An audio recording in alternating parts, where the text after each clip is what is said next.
Hey everyone, today I wanted to run through some basic electrical tools with you. Let's take a look at what we got.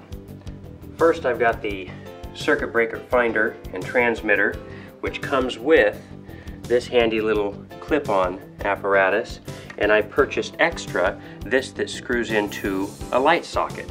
Now, in my video where I replaced an outlet, I utilized both of these.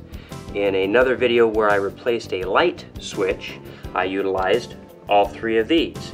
And then in a final video where I replaced a light in a kitchen with a fan, I used this to plug into the light and used all three of these. Comes in very handy. These were at Home Depot. I paid $100 for these, but I've recently priced a different brand for about $50. So that's really nice to have. The next tool you'll need for any sort of electrical is this 6-in-1. I like the Husky brand because it's just very durable.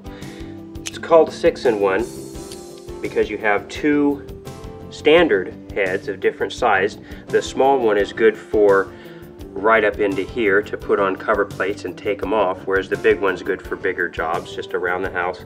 And then you've got two size Phillips.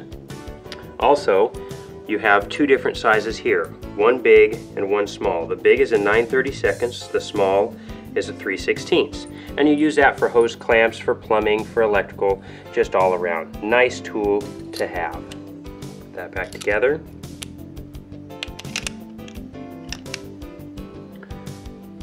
This is a fantastic tool. It's a utility knife.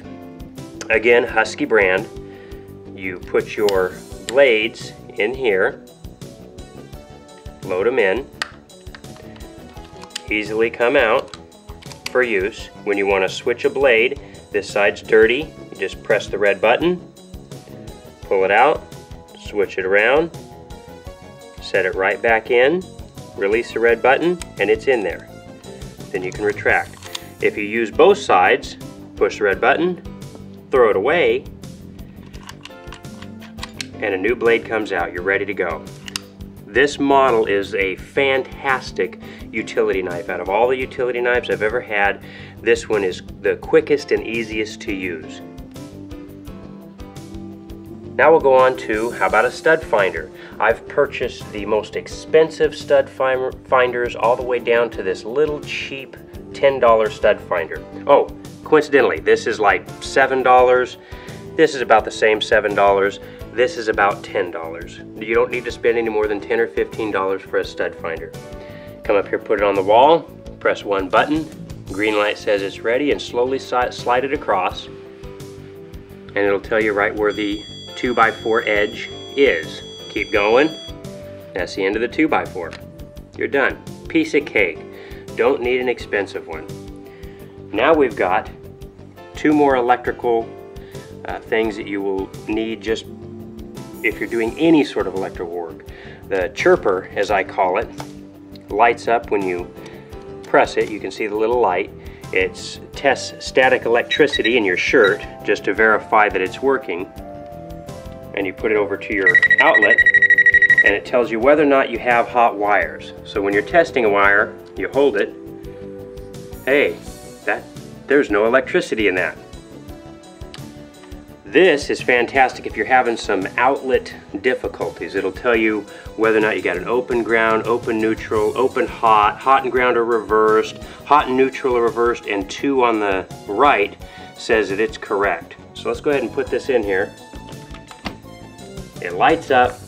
Both of them are on the right lit up. That means we've got a correct outlet.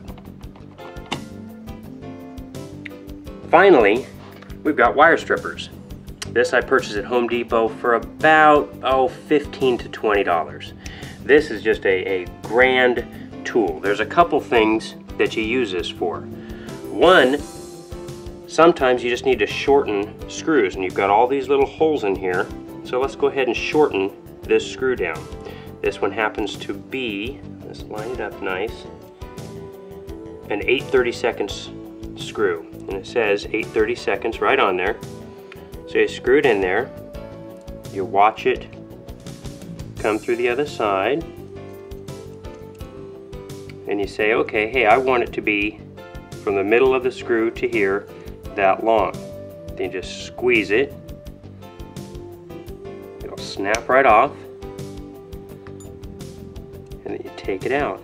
And as you take it out, it'll rethread itself so it's ready to go right back in the spot that you needed it to go into to begin with. Then you've got these wire stripping gauges right here where it says 10, 12, 14, 16, 18, 20, so on and so forth. That is for your electrical wire. So let's go ahead and strip this electrical wire real quick. And on the wire, where's it at? Right here. It says AWG 14. Okay, and with that 14, now you know that on your wire stripper gauge, you're going to utilize the 14 hole with this particular wire. Grab your utility knife. Don't cut yourself and slice it down the middle. Nice and easy. You don't have to push very hard because these are really sharp blades. And strip your sheathing off. I like to hold the downside, slice away from you, and your sheathing's off. You've exposed your wires. Set your wire right into the 14 as deep as you want it to be. Cut it, pull it, and you've stripped it. Piece of cake. And that is your basic electric tools.